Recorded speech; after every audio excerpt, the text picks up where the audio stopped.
Turning Point USA has reportedly banned Erika Kirk following massive protests and growing backlash from supporters. Many people online are now questioning Erika Kirk's finances and what her leadership means for Charlie Kirk's legacy. Some fans say she is pushing the movement backward and changing the direction of the organization. Supporters are also claiming that Erika Kirk is moving TPUSA away from its Christian values, which has angered a large portion of the base. One fan said, TPUSA was built on faith and conservative principles, and now it feels like that's being erased. Others are accusing her of steering the organization toward a more secular and corporate direction, calling it a betrayal of Charlie Kirk's original vision. Rumors are spreading that internal tensions have been building for months, with insiders allegedly frustrated over leadership decisions, donor disputes, and behind-the-scenes power struggles. Some supporters claim leaked conversations and private meetings suggest the organization was divided on whether she should remain in charge. One fan even said they will boycott TPUSA as long as Erika Kirk is involved,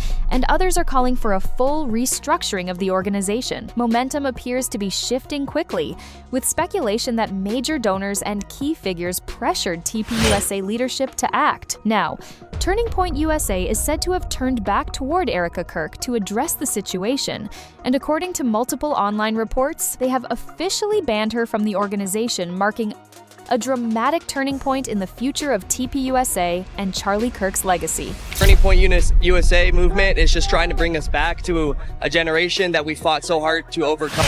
I think we're at like over 200,000 for merch sales. Don't quote me on that because I think it just keeps like bumping up like crazy.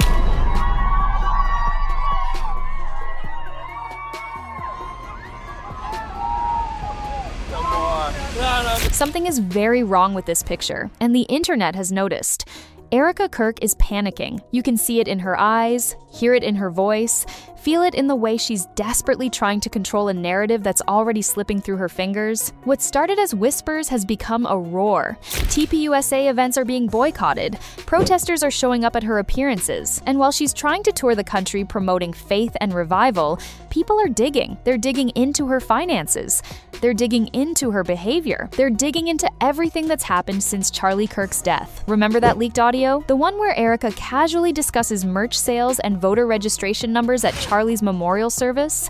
It didn't just fade away. If anything, it lit a fuse. Fans who once defended her are now openly questioning whether she ever cared about the values she claims to represent. Because when you're talking about packaging and sales figures at your husband's memorial, people start to wonder what you actually prioritize. And the answer they're arriving at? Money. The pressure is mounting. And now, there are whispers that the IRS might be taking a closer look at her finances. Her message is a singular message. It is the Christian right. It is supporting MAGA. It is the ridiculous pageantry of Charlie Kirk. Let's rewind to the moment when this whole thing exploded. Turning Point USA launched a tour called Make Heaven Crowded 2026. First stop, Harvest Christian Church in Riverside, California. On paper, the event was about honoring Charlie Kirk's legacy, Christian revival, bringing people together in his memory. But outside the venue, a very different story was unfolding. Around 100 protesters gathered. They weren't there to mourn Charlie. They were there to confront the issues that TPUSA has become associated with: ICE, deportations, family separations, the Gaza conflict, and protesters raised allegations about Harvest Christian Fellowship itself and Pastor Greg Laurie, citing lawsuits over alleged abuse. Erika Kirk rabbit hole never ends. She has now began her speaking tour called Make Heaven Crowded with Pastor Greg Laurie, who was head of the Harvest Christian Fellowship Church. And Greg Laurie got hit with serious allegations and lawsuits, allegedly, including claims from survivors. And guess where? Romania. Inside, Erika spoke about faith, and outside, people screamed about justice. And here's where it gets worse. Instead of acknowledging the concerns, Erika threw gasoline on the fire. She labeled the anti-ICE protesters as demonic. For people already questioning her sincerity, that word choice was all the confirmation they needed. They felt dismissed, insulted, and the resentment that followed spread like wildfire. It's interesting because he asked her the question, do you think these protests are helping?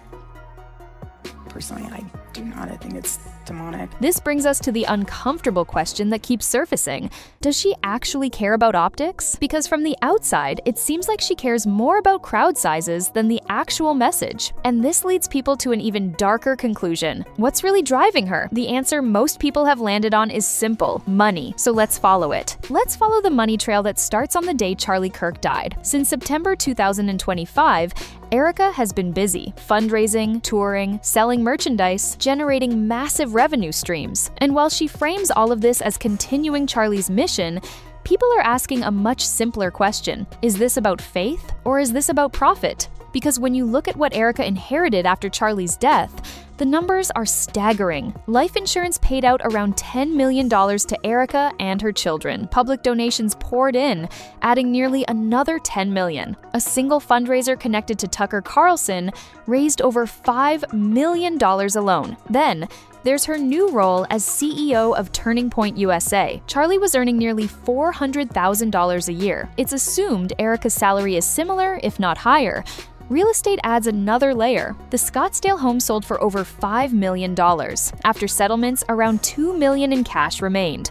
Then there are the ongoing royalties from Charlie's books, income from media projects, ownership stakes in Resolute Media Group, and The Charlie Kirk Show. When you add it all up, Erika landed very comfortably. The internet started spinning theories: secret money transfers, shell companies, suspicious meetings, a changed will. The rumors got so wild that fact-checkers had to step in. And here's what they found: no evidence of a $350,000 secret transfer. The will rumors traced back to satire accounts and fake videos. The meeting stories were labeled misinformation, amplified by AI-generated content. But even with the wildest rumors debunked, the public perception didn't change, because people don't care about the legality as much as they care about the appearance. Over $20 million, non-stop fundraising, merch being sold at every event, and that leaked audio. The optics are terrible. And in the age of social media, optics are everything. Erika has highlighted charitable efforts. She donated $1 million to a child battling cancer through the Charlie Kirk Legacy Fund. She accepted a posthumous Presidential Medal of Freedom for Charlie from Donald Trump. Thank you, Mr. President, for honoring my husband in such a profound and meaningful way. And thank you for making this event a priority amid the peace process in the Middle East. Thank you. But these gestures are getting drowned out by the perception that something just feels off. And the supporters? They're walking away. Former fans are now saying the damage is irreversible. The mix of money, grief, politics, and power has created a toxic cocktail that's impossible to swallow. Boycotts continue to grow. The IRS rumors refuse to die. Speaking of those IRS rumors, let's dig into where they came from. Speculation about an IRS investigation into TPUSA existed before Charlie died. Most people dismissed it as internet noise. But then something interesting emerged. Charlie reportedly wanted TPUSA's finances audited. He wanted an independent review, and when supporters learned this, it raised a question that still lingers. Why? Why would he want that unless he suspected something was wrong? The rumor stuck, and it grew. Then came the moment that changed everything: the leaked audio. 2 weeks after Charlie's death, a recording surfaced. In it, Erika sounds upbeat, energized, not broken, not grieving. She's discussing the success of the memorial service, merch sales, packaging, voter registration numbers. She sounds like someone running a political campaign, not someone who just lost their husband. We had over 275,000 people that attended, and the stadium, overflow, Westgate, insane, you guys. And then is it 100 million? We had thousands that were registered to vote.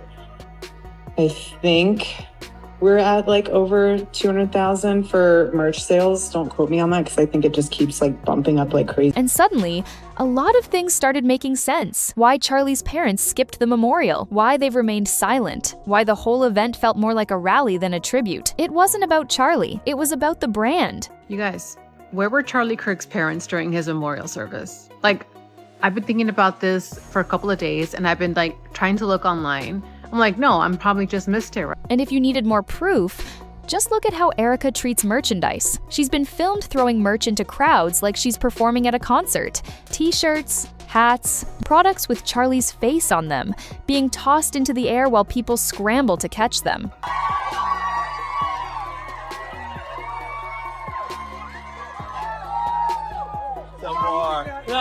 For many, this behavior is incompatible with genuine grief. And when you combine that with the audit concerns, the leaked Dawn audio, and the sheer amount of money flowing through this operation, the backlash becomes understandable. The public verdict is in, and it's brutal. Former supporters are saying her grief feels staged.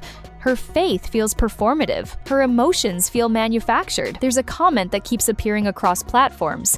Erika is a terrible actress. No one believes her fake Christian act. Whether that's fair or not is beside the point. That's what people believe. That's the narrative that's taken hold. So here's the real question. It's not whether Erika can survive another scandal. It's not whether she can rebuild her image or win back the people who've turned against her. The real question is whether Turning Point USA can survive her.